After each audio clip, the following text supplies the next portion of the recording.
Well, hello, everybody, and welcome to the Disney Parks Podcast. My name's Parkhopper John, and I come to you from www.parkhoppers.com. Joining me, as always, is my partner in crime, the yin to my yang, the Chewbacca to my Han Solo, the Luke and Leia. No, that's weird because they kiss, but they're related. Anyway, Tony Casanova from Disney by the Numbers. What's going on, pal? Nothing. Doing well. How about you? Hanging in there? Dude, we're getting pounded on a little bit with the rain, but other than that, it's great. Yeah. Sounds like fireworks going on outside my house, but other than that, it's all good. The fun trials and tribulations of living in Orlando. or Tampa. Yeah, heat and rainstorms. Yeah, heat and rain. That's what we get. So yeah, other than that, we're good. We're glad that you guys are here. We have a great show. We got a lot of news and some fun surprises. My friends. That's right. Some fun and surprises along the way. And before we get into all that, we want to talk about our fine sponsors for this week. Hey, we got actually two sponsors this week. This show is being sponsored by Theme Park Concierge. Go visit them at www.themeparkconcierges.com. They can take care of all your planning, dining, fast passes, and help you navigate the parks. They'll hold your hand, whatever you have to do to get that warm, fuzzy feeling. Contact Ramon and his team at ramon@themeparkconcierge.com or call him at 407-257-9973. Visit them on Facebook at facebook.com/Ramon VIP Concierge. They'll take care of all of this stuff here in Central Florida and Disneyland. Tell them the Theme Park Podcast sent you, and they'll take 10% off your invoice. And this week we have a new sponsor as well, and they are Diz Wheels. And they are local people who will now offer you mobility scooters, strollers, wheelchairs, starting at only $20 a day. Wow. And they have one-day rentals available. And I don't think anybody else is doing that. I think everybody else got like a minimum of 2 or 3 days. Right. They also offer free delivery and pickup. Visit them at www.dizwheels.com or call them at 407-501-6883 to book yours now. Wow. So, good stuff. These are fine local people getting this going, and they have single strollers, double strollers, all that stuff that you need. Contact them at dizwheels.com, and they will help you out with all of your mobility needs. Hey, just want to remind everybody, coming up soon, actually, is August 20th. We have a meetup in Splitsville. We will be there from 7 to 10. We think we're going to be upstairs. We're going to try and ask for the upstairs area, somewhere near the pool table-ish area probably. Seems to be a nice location. Or either over in maybe the Boom Boom Room is probably too small for us. We'll stick in the middle. It depends. We'll be there from 7 to 10. If you want to go bowling, you can do that. We'll want to eat with us. You want to play a little pool, whatever you want to do. We will be there. And I'm going to bring some things I've been trying to give away. Awesome. Is it a princess box? It is not a princess box this time. It is princess box. I got a lot of swag. Actually, I got another one of these to give away too. Oh, sweetness. Alana Alava from Avalor. And also September 10th, sign up for our fireworks cruise. We are going to take a nice little, it's not the pontoon boat, is it? It's the pontoon boat. We're taking the pontoon boat out. And now what I did was I'm offering you 2 different ticket prices. If you want to come on the cruise and get a little swag, the ticket price is $47. If you just want to come on the cruise and you don't want us to give you anything, that ticket price is only $37. You can choose now. You want to come and get a little swag, or you want to come and not get anything. It's your choice. But come join us. We're going to go out on the Seven Seas Lagoon, watch Wishes. They pipe actually the music into the boat. So it's not like you have to lose that, music. And hey, me and John can sing along too. I think we know most of the world. Dishes. Da, da, da. Wishes. John will sing his version. I'll sing mine. Yeah, we can compete. Find out which one's better. Yeah. And then we got some other meetups that we'll talk about once we get some more details. All right, moving on. Hey, if you don't, you can sign up for the Disney by the Numbers T-shirt club. I'm wearing a Disneyland shirt. You can do that by going to John's got on his Big Al. Big Al. Go to DisneyByTheNumbers.com. On the left-hand side, there's a sign-up form. Sign up, buy just the shirt you want. They're $13 or $16. $13 for regular, $16 for extended sizes. You only buy the shirts you want, and that's that. You don't have to, join this club and get things that you don't like. Right. And if you could, and if you can, please go out to Google Play, rate us, review us. Go do that on iTunes and Stitcher and all that things. And, like we said last week, if you can, please go out and share the show. That helps us tremendously. So pick a friend and make them subscribe. Awesome. That's everybody's civic duty this week. Awesome. Yep. A lot of good stuff going on. I want to make sure that you also look at us over on YouTube. We're going to start doing a little bit more video stuff over there. Very excited by that. Okay. We're tubing it. We've got the sponsor stuff. We got the stuff, the house notes for you guys. So I guess, Tony, there's nothing left for us to do but to get into the news. Hey, DVC members, even more great stuff just for you guys. I need to be a DVC member. I'm so jealous.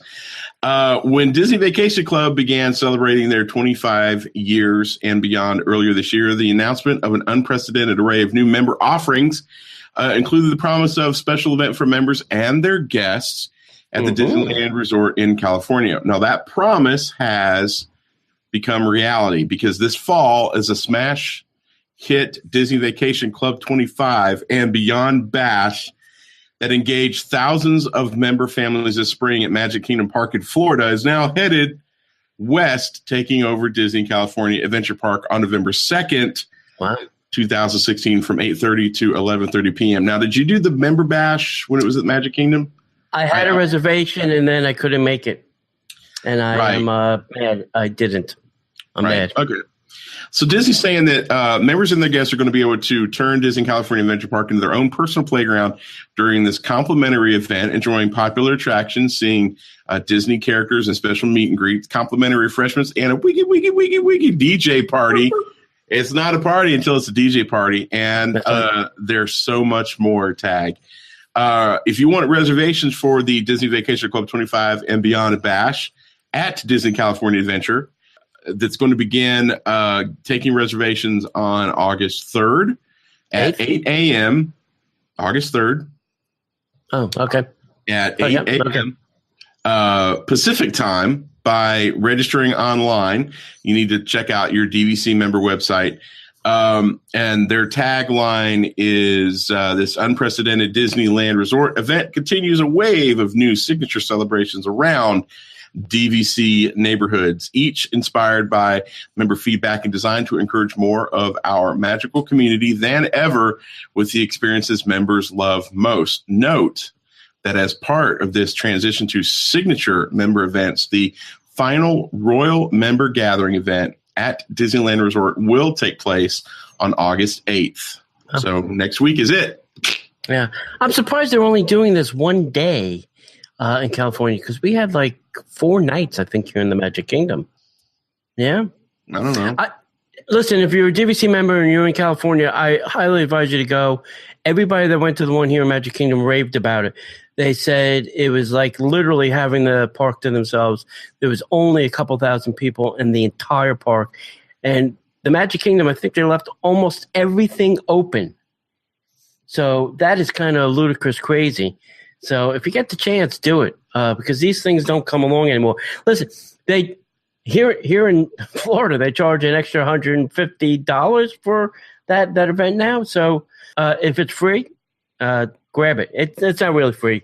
You know what I'm saying? Yes, it's part of your membership perks. Part of your $8 million that you gave Disney. Enjoy it. All right, moving on. Hey, talk about Muppets. The Muppets are coming to Walt Disney World in the Magic Kingdom. I think they're trying to take their brands and like smush them all over the place now. Yeah. Put a little Marvel here, put a little Muppet here, put a little Star Wars here, put a little thing over here. But I think this is a good idea specifically for, this area of, Magic Kingdom. It needs a little something. So this is a great announcement. I love this. Yeah. So beginning October 2016, the Muppets will star in an all-new live show at the Magic Kingdom called The Muppets Present ... Great Moments in American History. Sam Eagle, the fiercely patriotic American Eagle, who is forever trying to set a high moral standard for the Muppets, will join Kermit the Frog and Miss Piggy Fozzie Bear and the Great Gonzo and James Jefferson, town crier of Liberty Square, as they gather outside the Hall of Presidents to present historical tales in the hysterical Muppet fashion. From the midnight ride of Paul Revere to the signing of the Declaration of Independence, the Muppets will appear throughout the day to share their own unique take on the founding members of the birth of the United States. So this is like the little edutainment in the park. Yeah. And somebody was saying that this is not really at the Hall of Presidents, but the where you can get your chicken waffle. It's going to be in that window area above there. Possibly. Nice. Yeah. So that's what the rumors are. You never know until it's done. Because apparently there's been some construction stuff going on up there. So is this going to be like live Muppets, like real people doing the Muppets, or is it going to be like an animatronic thing? The Muppets will be live, from what they're saying. That'll be awesome. Yeah. Well, we may have an inside track on this because we are going to be talking to somebody this week involved with the Muppets. Sneaky, so maybe they'll have some information they want to share. Yeah, so keep up with our podcast, and you'll be able to get a little maybe insider scoop. Maybe insider scoop is right. Scoopage. Yep. Hey, our dear friends Matt and Tracy were down here this week, and I was so busy I did not get a chance to meet them, and I'm sorry, Matt. I'm sorry, Tracy. My schedule just got chaotic, and you guys had lots of things. But, hey, if you can, go visit magicyourbands.com. They have hundreds of skins for your magic bands and other devices, Fitbits, and all those kind of things. They're also, I saw them in the park. They posted some pictures. They're doing some testing where they can match your Apple Watch band to your Magic Band. So your Apple Watch band will be the same as your Magic Band. You're going to have to go visit them at magicyourbands.com. Check them out. Tell them the Disney Parks Podcast sent you. If you put in the coupon code Disney Parks Podcast, all one word, you'll get 10% off your order. So go check them out at magicband.com. Well, I'm excited because live music is coming back to Tomorrowland Terrace. The downside is it's going to be over at Disneyland. So good. You take the good with you back. And there's no live music. If you're going to be visiting Disneyland, try spending in the evening at the Tomorrowland Terrace by taking a live performance with a great band. And if that sounds like music to your ears, then boy, do we have some exciting news for you. Live music is returning to Disneyland. Guest favorites such as 80s All-Stars, Scott Bruce, Suburban Legends, and more will be performing on the weekends, Friday through Sunday, beginning August 6th. So starting this weekend for a limited time, different bands will appear from day to day. Be sure to check out the entertainment schedule for the Disneyland park before you visit. So they encourage you to grab a bite, take a seat, and better yet, hit the dance floor. I wonder why they don't utilize our little Tomorrowland stage more often. You know? I don't know. It seems kind of we've got a stage, we've got everything they would need, and we've got more space. But this is cool. I mean, I would love to be able to sit and watch some music in that place. But again, Disney kind of does this weird thing. It's Tomorrowland, but it's not like, 80s bands. They should have like Technotronic or something. Right. Like tomorrow-ish. Yeah. Or have 80s bands who are doing tech music like Devo and Howard Jones and, bands are, Talking Heads, bands are doing some like really interesting music. Techno things for their day. Right. That'd be cool. I mean, who do you guys think that we should bring in, or Disney should bring in? That'd be kind of fun.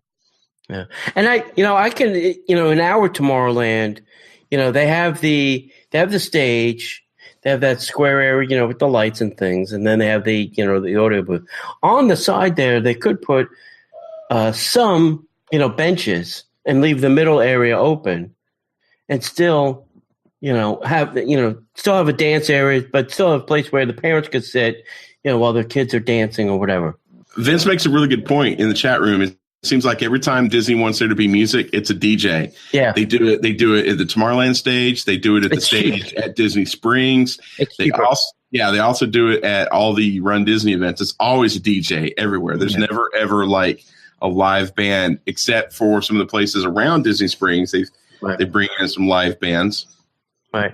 Our Tomorrowland stage, I had an issue with one time. I was in the Carousel of Progress, and the DJ was playing the music so loud that you could actually overhear it in the Carousel of Progress. I had come out, and there actually happened to have been a manager standing there. I'm like, I don't think Walt had in mind, Fire or whatever song they were playing when he had the Carousel of Progress in mind. I said, you can hear the music very loud inside. Oh, he says, oh yeah, I'll have to turn that down. They're like, they're supposed to keep it at a certain volume, and sometimes they don't. Well, sometimes maybe you should fire them. Wow, dude, you were like hardcore. Yeah, like, too loud, fired. Yeah, I mean, I like the probably a little, Sharpie marker here, 3. That much.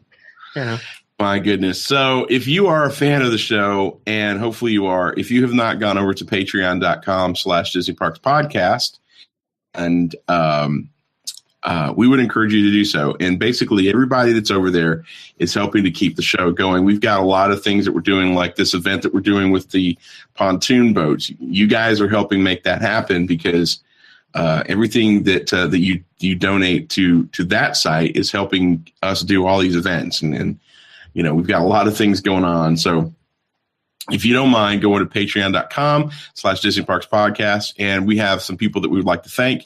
Our current contributors, David, Stacy, Willie, Eva. Thank you guys so much for loving the show so much. And we've got some new people that we haven't gotten on the list yet, but they'll be here next week, I'm sure. So that will be good Disney Parks Podcast. Tony and I thank you very much for supporting the show, and we appreciate it more than you know. Hey, Disneyland is getting back some of their attractions, hopefully by the reopen of 2017. Over the next few weeks, Disney's going to be sharing some stories and original Disney park attractions with guests that have been loved for over 60 years. With all of the great memories that they've been recalling, it seems it's a perfect time to reveal some exciting news about some of these classic attractions. So today, Disney is pleased to tell us all about the Disneyland Railroad. The Rivers of America reopens the summer of 2017, and that will include a Fantasmic, the Mark Twain Riverboat and Sailing Ship Columbia, the Pirate's Lair on Tom Sawyer Island, and Davy Crockett Explorer Canoes. So all of this will be coming back in 2017. All of this is closed for the Star Wars expansion. Yeah, I got busted on some of this from Walt Disney World. They were talking about happy anniversary to the Jungle Book or Jungle Cruise, and I'm like, oh yeah, wait, it's August. It opened when the park opened. I'm like, what is up with that? So they're not only are they celebrating for the Disneyland classic attractions, they're also doing the same thing here, because we're getting ready to celebrate our 45th anniversary. Yeah. On what day? On what day? Don't say. Chat room. Anybody? What day did the Magic Kingdom open? What day and what year? They're all looking it up right now. That's so sad. Google internets. Well, Googling it. So that's cool. That's good. Good stuff, buddy. Sure. All right, sweet. So the Sunshine Seasons at Epcot is discontinuing breakfast services this weekend. The Sunshine Seasons inside the Land Pavilion at Epcot is no longer serving breakfast. The quick service restaurant will now go back to operating from 11 a.m. until park close. There's been no word yet if the seasonal change or if this is a permanent change. But for a while there, it was really cool being able to go in and have breakfast and watch everybody stand in line for Soarin'. I think they were serving breakfast while Soarin' was down because there was no reason for anybody to go into that pavilion. So I think breakfast brought people into that pavilion to take the pressure off of, Test Track. So now that, Soarin's back open, there's no need to serve breakfast there anymore. Right. The people are now scattered amongst themselves. All right. Hey, last week we had a trivia contest, and the question was, how many times a year is the Mickey Mouse portrait at Disneyland replanted each year? 64. Close. Awesome. 6 is the magic number. Thomas Desmond. No, 3 is a magic number. Anyway, go ahead. 6. He said 6. I want to confuse them yet, guys. Yeah. 6 times throughout the year. Yep. Thomas Desmond is the winner. Thomas, send us your address, and we will forward that over to Kevin Barry, who will send you his book, The Ultimate Guide to an Affordable Disney World Vacation. So I'm assuming that spring, summer, fall. That's 3. And winter. Mm-hmm. And then Christmas. they probably do it for Halloween, Christmas. Yeah, that would be 6. Yeah, well, fall would probably be Halloween. So the 4 seasons. No, winter, they probably do. Well, they probably do the 4 seasons, then special ones for Halloween and then Christmas. Probably either that or maybe 4th of July or Easter, one of those two. Yeah, probably 4th of July. Yeah, that's great. That's a good trivia question. We have a new one for this week. We do. Here is the question du jour. The question is, why is it strange that King Stephen's banquet table used to be located in Cinderella's castle at Walt Disney World? Why did we have a King Stephen's banquet table? Why is that strange that it was located in Cinderella's castle?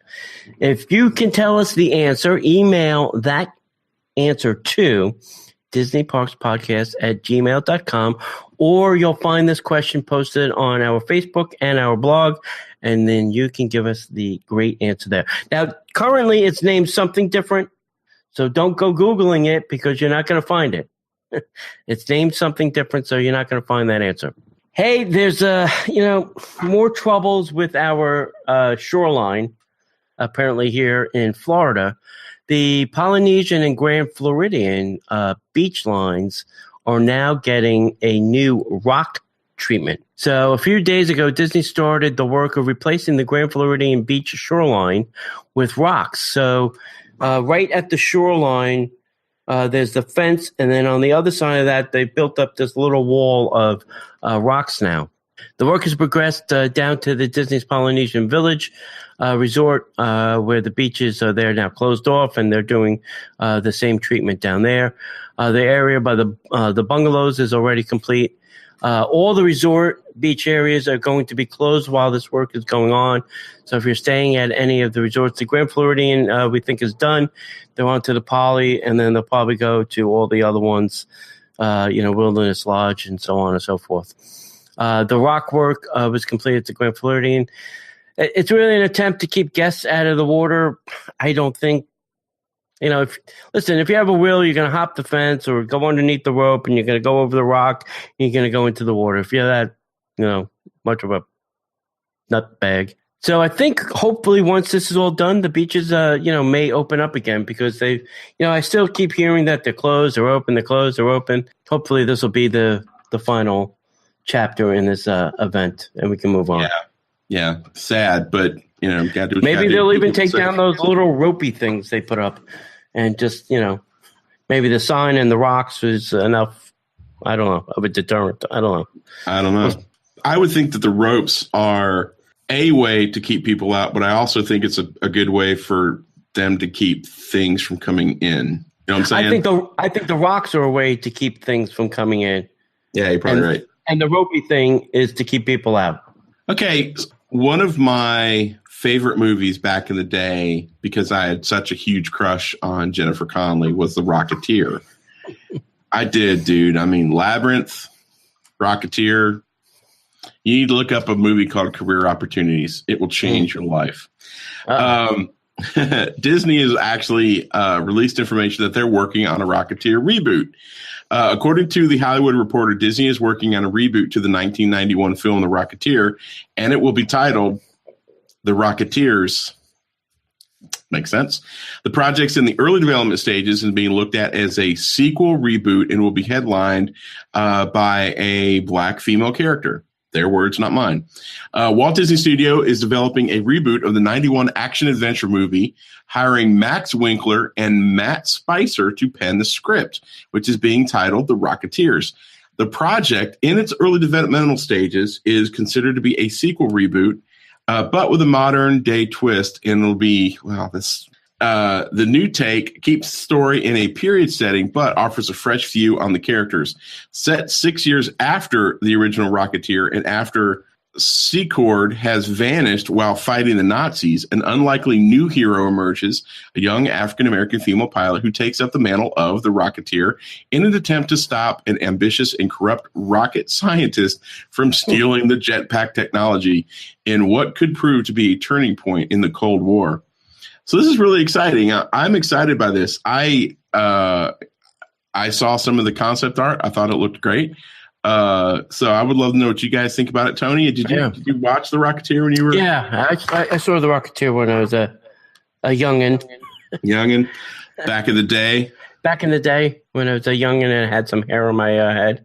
I'd have to go back to watch it again. I haven't seen it in probably a really long time, so I'd have to go back and revisit it before I'd go see it again. Kind of put it back in my head.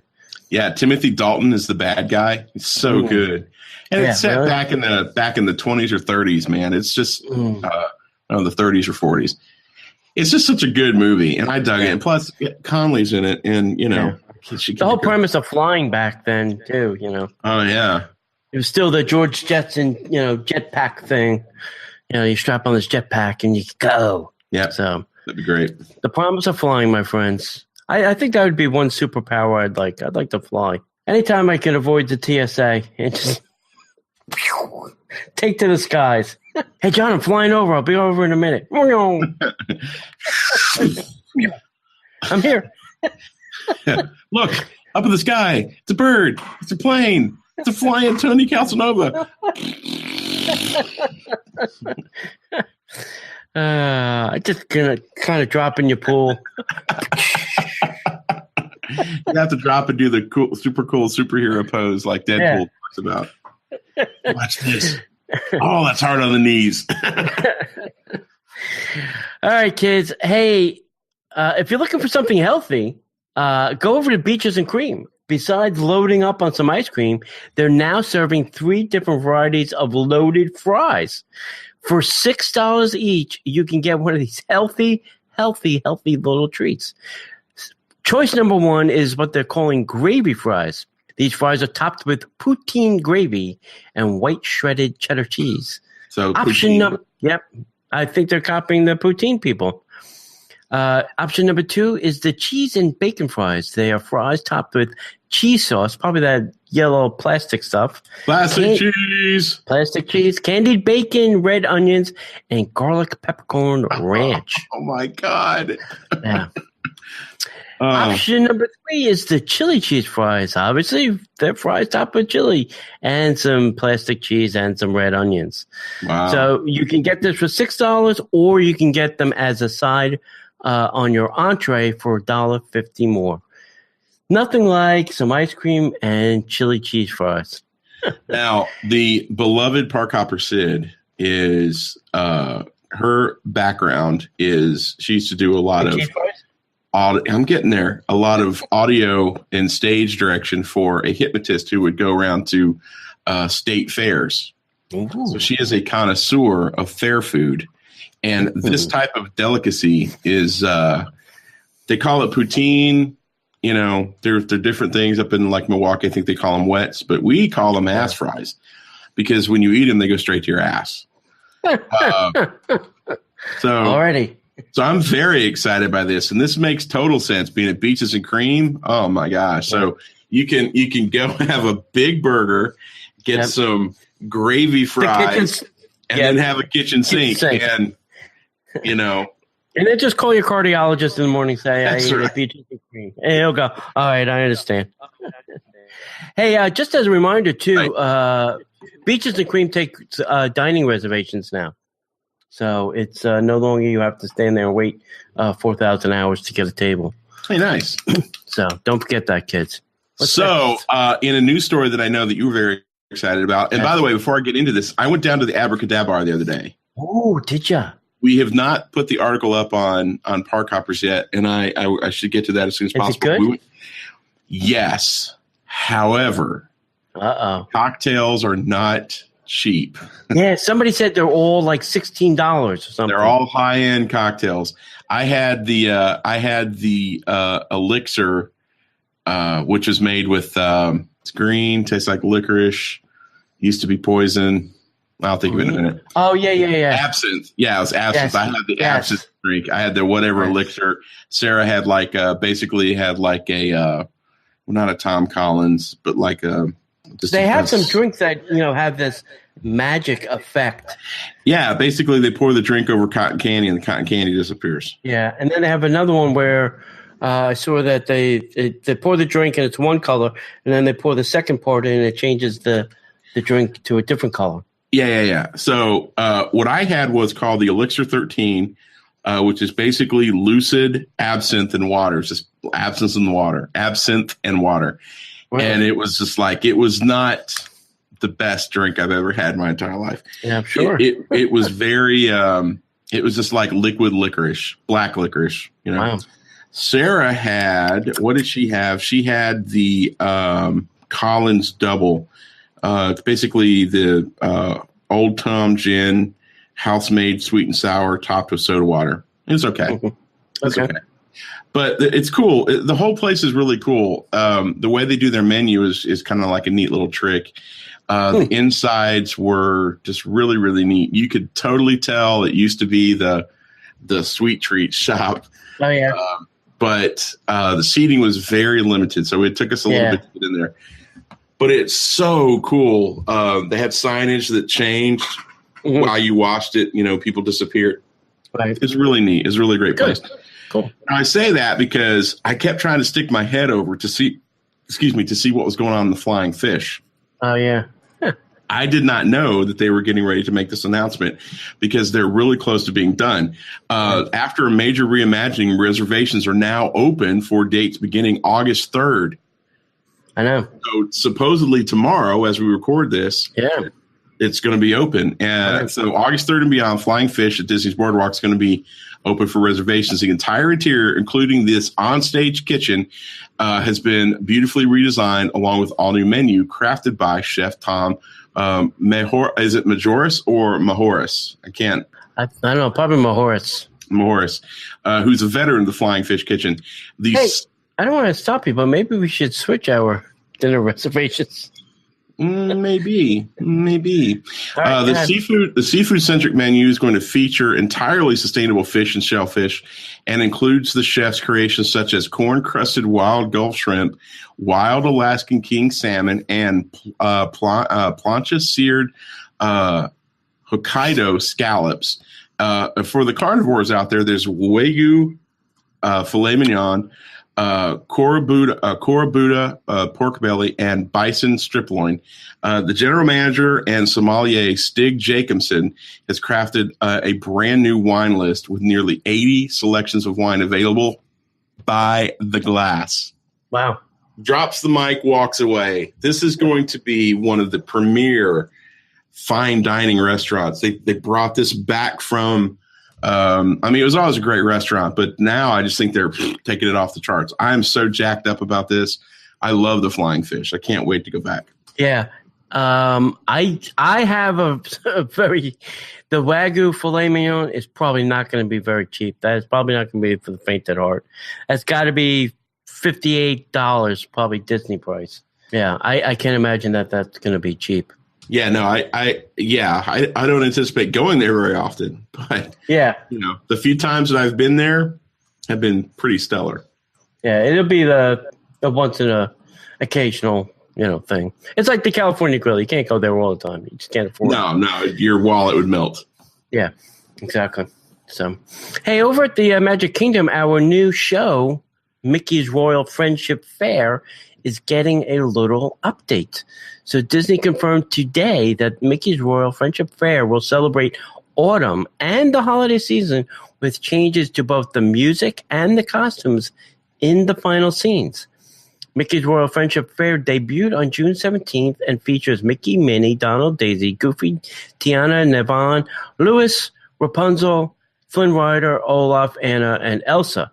And these seasonal updates have become more common at the Magic Kingdom with the Main Street Jolly Show and Celebrate the Magic, offering different shows throughout the year. So, and this was planned that this show would have the ability to get these updates whenever it wanted to, because they even were able to take out Louis, and nobody. It's not that they didn't take out Louis; they didn't put Louis in the show until recently. Right. So this show has some flexibility in it, which is it's not as rigid as some of the other things they've done up there. In a little bit of down news, Celebrate the Magic, which is basically the isn't that the projection show? Yeah, the Magic Kingdom Celebrate the Magic show is not going to be shown in August due to scheduled maintenance.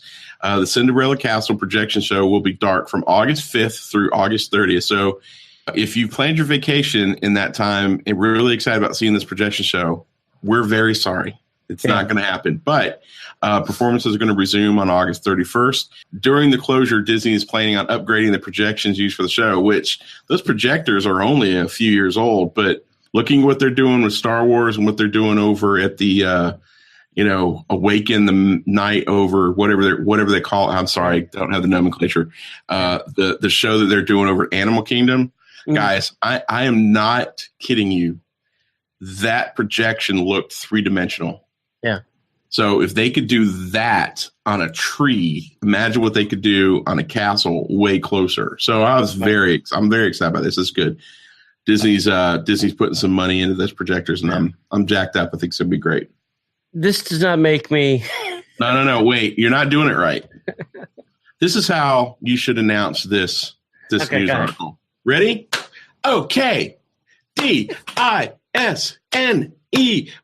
Disney. I just put this in here because I just think that this is funny. Disney released concept art for a new 8,000-seat cheer and dance venue at ESPN Sports. Now, this is a huge moneymaker, I think, for Disney. I think this gives them the license to print money, these kind of things, because this happens more often than we know, probably. This is a couple times a year. I know many nieces, nephews, cousins, whatever, that have come down here for this. So Disney provided a new first look at the new 8,000-seat cheer and dance venue currently under construction at ESPN's Wide World of Sport complex. Currently under construction and expected to open within the next 18 months, and they probably can't get it done fast enough. The new venue will feature a flexible design that can host a multitude of different events. And I even hope that they can use this for, say, like concerts kind of things. Maybe bring some bands or acts or whatever. Yeah. That Run Disney events. Run Disney events. But upside. This is nothing but upside for this. This is good stuff. Although it'll be primarily designed to host the cheering and dance competitions, I think the building can be configured for other sports such as basketball, volleyball, and, like I'm saying, concerts. In addition to the new 2,806,000 square foot venue, the project will also include new parking lots and entrances to the complex. It would help if we can get inside the building, Disney. That's what I'm just saying. Some doors. If we can put some doors on the building, that helps. ESPN, A Wild World of Sports, is aiming to become the leading location for cheer and dance events in the country and already hosts 9 major events in the year, including 6 elite varsity events, including the USASF Cheerleading and Dance Worlds. Yeah, these are the events that they show like on ESPN, the Ocho. Yeah. And they're phenomenal. They're incredible to watch. These athletes come in and they're dance teams and cheer squads and all that stuff, but they're incredible athletes. They do incredible tumbling maneuvers, and they've been using like the Jostin Center and like the Milk, what is it? The Milk Arena. That's not called the Milk Arena, but anyway, so they've been using these. Now they're going to have their own custom design space, and gosh, they're building another area out at ESPN. It's going to be great. The downside to that is now you're going to have even more cheer squads and the parks going around the dance. But hey, you know what? You take the good, you take the bad. They should not be allowed to go in the park all at the same time.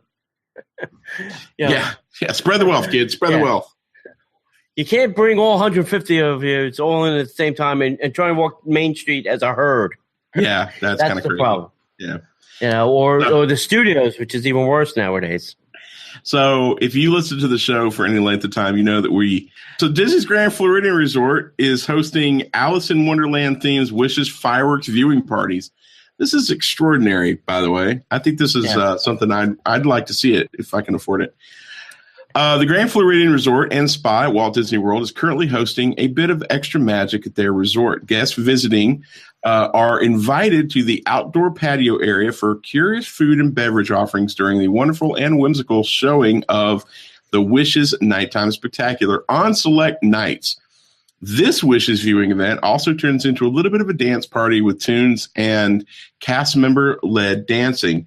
The decor is one of the best parts of the party, as the patio furniture was shipped to Disney World directly from the Mad Tea Party from Disney California Adventure. Wow.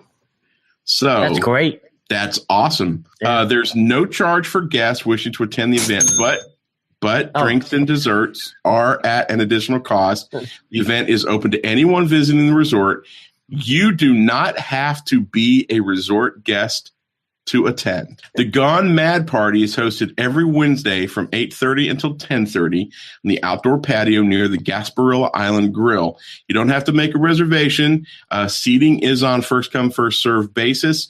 As of now, Disney could not give specific end date to the event and recommends guests interested in attending call the resort on Wednesday they wish to attend to check if the party is available.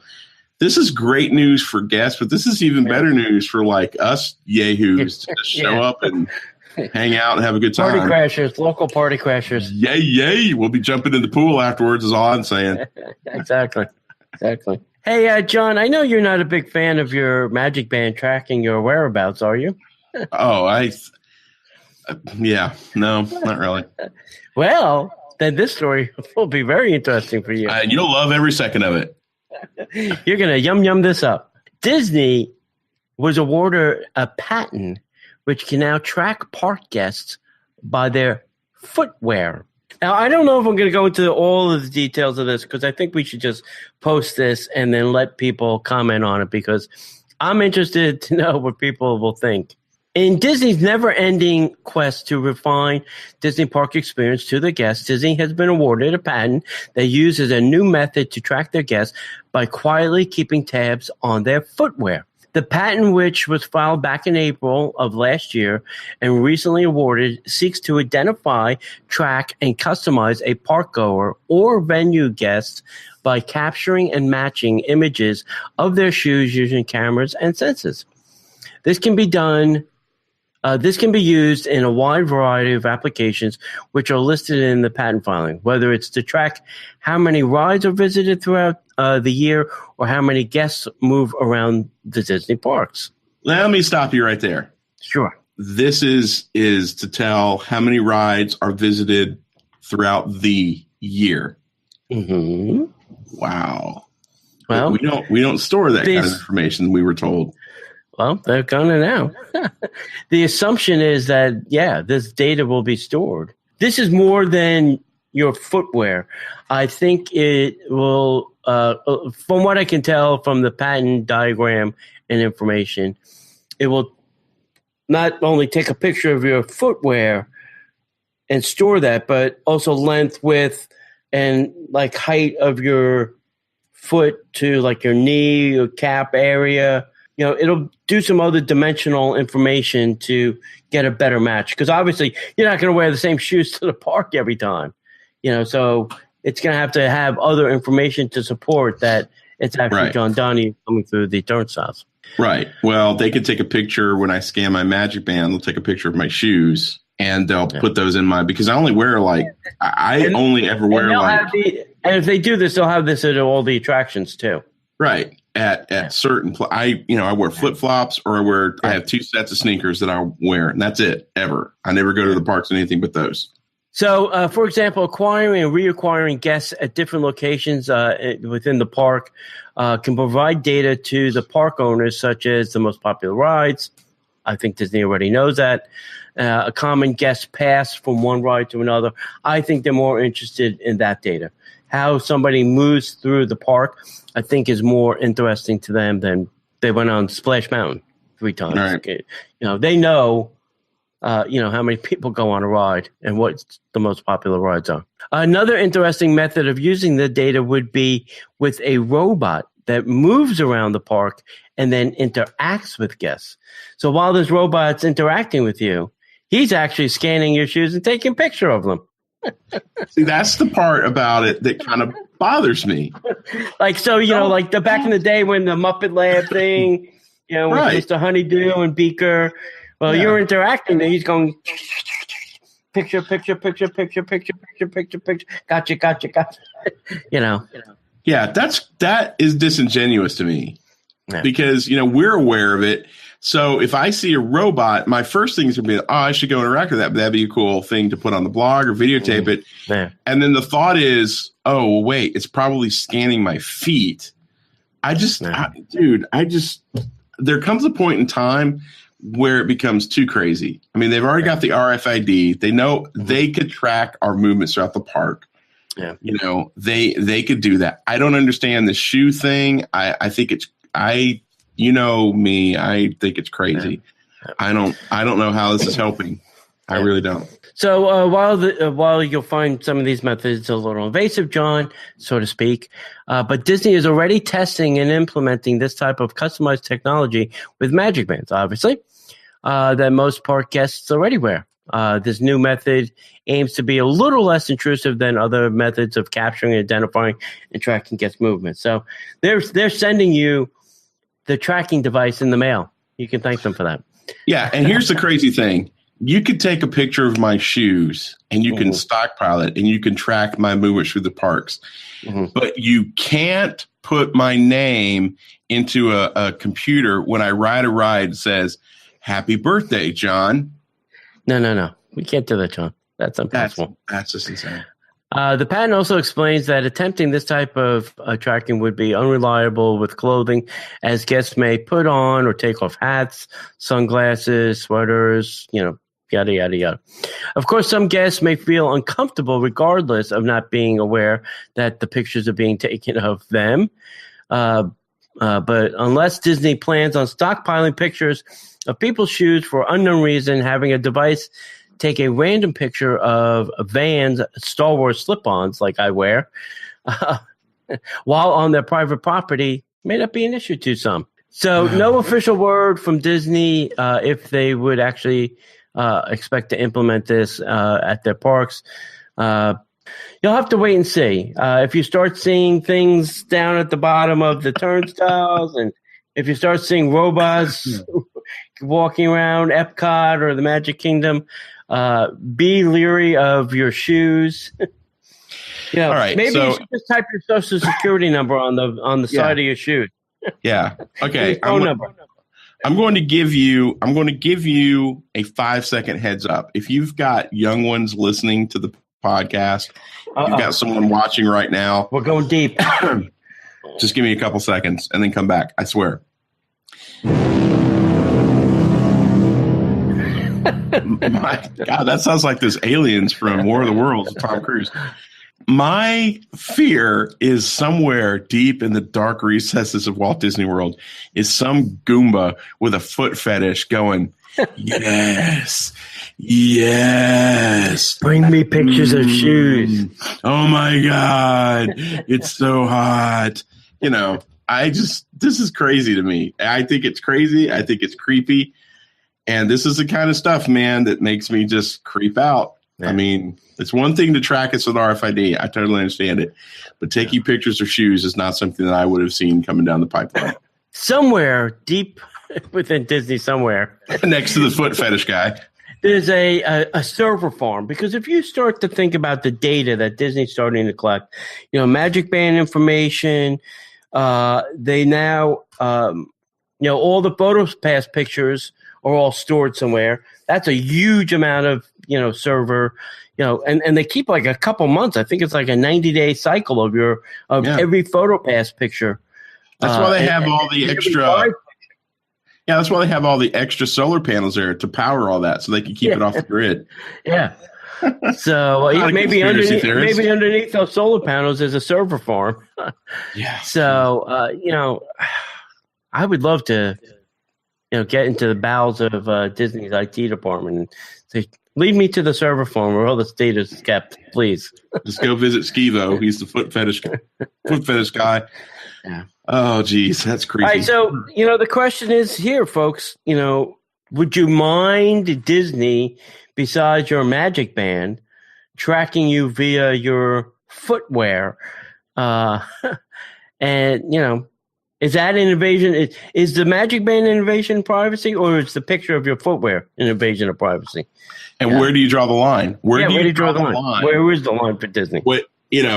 What more can they do? And I know they're trying to sell it like we're trying to track guests. I get it, but there's an easier way to track guests. They could track guests with ticket books. That's a great way to track guests. Yeah. And you could track guests with their purchases on credit cards. You can it's anyway. So hey, I seem to be doing a lot of Disneyland stuff this week, which is great. I'm very excited that more Disneyland stuff is coming.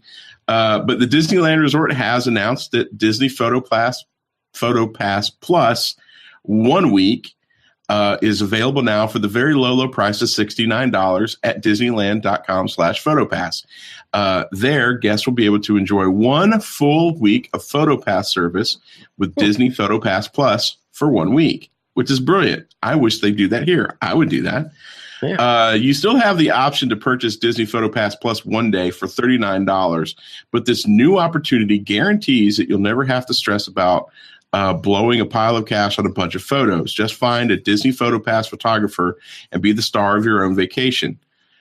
Disney PhotoPass Plus 1 week includes all your PhotoPass photos linked to your Disney account from a 7 consecutive day period of your choosing, including select attractions and dining photos, magic shots, and animated shots. So the 1 week is $69. Oh, and the 1 day, one day is $39. Yeah, if I was going to be there a couple of days, I'd pay for the week. Yeah, that's cool. That's great. Our memory maker. Well, our memory maker is like what, $199? Yeah. So $69 is a bargain.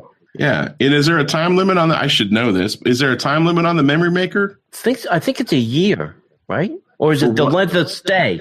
It's your length of stay, I think it is. Yeah. Well, I mean, for pass holders, you can get it as part of your pass. Yeah. Well, I pay a lot for that. Yeah, you pay. Yeah, extra bonus. Hey, I think we spoke about this a couple of weeks ago, that Typhoon Lagoon was getting a new attraction, and Disney is kind of going to give it a name now. So the new Misfortune Falls is coming to Typhoon Lagoon. Misfortune Falls will be a family-style raft attraction that takes guests on a splashing journey through the fabled Captain Mary Oceaneer's past. Legend has it that the Captain Oceaneer, a treasure-hunting heroine, traveled across the seas collecting unique artifacts before she became stranded at Typhoon Lagoon many years ago by a rogue storm. On board treasure rafts, guests will ascend to the top of the attraction before plunging into whitewater adventure, where they will be able to spot some of the treasures Captain Oceaneer gathered around the world. With a ride time of 2 minutes, Misfortune Falls will be among the lengthiest attraction at both Disney water parks. That's pretty cool. So, hey, we'll have to give this a try once they open this up. They don't give you an opening date yet. Right. It's probably 2020, 2025 at Disney's speed. Yeah, I don't know. It'll probably be out pretty quick. Yeah. You know, they're going to have to how long start does it speeding take up a them to bit. build one attraction, right? Oh, Avatar Land. I have no idea. Yeah, exactly. But I do know how long it takes them to build a water park over down the road because it's coming up pretty quick. They'll have that water park open before this attraction opens. Yeah. Hey, it happens, kids. They get behind themselves. They're motivated. Yeah, exactly. Hey, that's it. I wanted to give a shout out. A couple little things here. I think we spoke about these things last week. Vince wrote to us and said that he was able to make a Fast Pass Plus at 2 parks during the same day. He made one at the Magic Kingdom and then over at Epcot. Mm-hmm. And he's using the latest My Disney Experience app. So maybe we need to do an update on yours, John. And I asked him, I did a follow-up. He did it with his annual pass, too. Okay. So, not just because I asked him, was it an annual pass or just a park ticket? And he says that he did it with his annual pass. So that's good. He also went over to the Magic Kingdom on Saturday, and he took a picture of a turkey leg and sent it to me because he knows that I love them so dearly. That was a good picture, man. I got hungry. A little salty, briny turkey leg. So we have, and he says it wasn't crowded, but I guess this is no, it should be pretty crowded. This is August, getting into the busy season. Yeah, I guess, but that picture he took is really good. We should get permission if we use it on our social media stuff. How long? He's got a question. How long has Avatar Land been under construction? We're well past a year. No.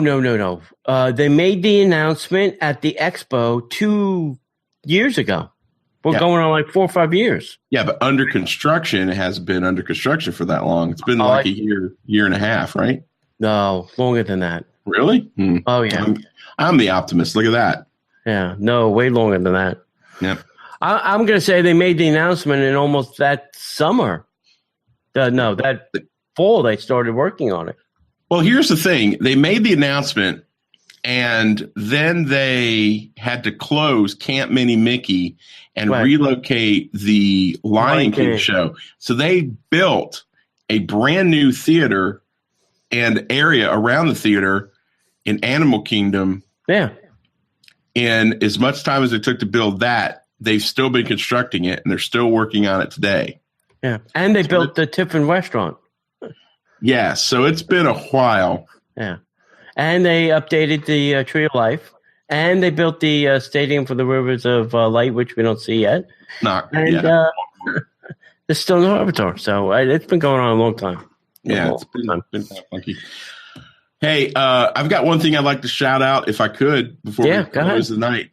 We at WW Parkhoppers have been trying to get this thing off the ground where we do Disney date nights. And we've been posting some.